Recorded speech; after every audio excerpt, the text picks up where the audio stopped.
Hi, so what's up sa inyo guys? Ngayon tuturo ko nga pala kung paano malalaman yung wifi password. Una guys, open nyo yung wifi nyo.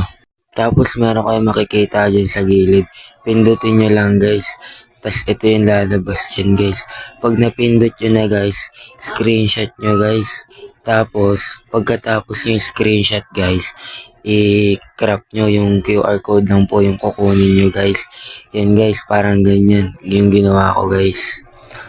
Crop nyo lang po, kunin nyo lang po yung QR code nyan. Yan. Kahit ganyan lang po, pwede na po yan. Pagkatapos po nyan, check nyo po. Yan. Tapos po, back po kayo. Punta po ulit ko sa home screen. And then open nyo po yung browser guys. Yan po oh. Pagka-pindot nyo guys, meron po kayo sa search yan po. Search yung SJXING po. Yun. Tapos may lalabas pong ganyan. Click nyo lang po yan guys.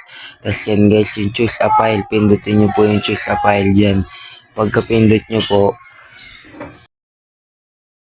may lalabas na ganito guys. Pindutin nyo po yung camera guys. Yan. Pagka pindot nyo po ng camera guys, ganito po lalabas yan. Tapos pindutin nyo po yung gallery nyo po. Tapos hanapin nyo lang po yung in-screenshot nyo po na kinrap nyo.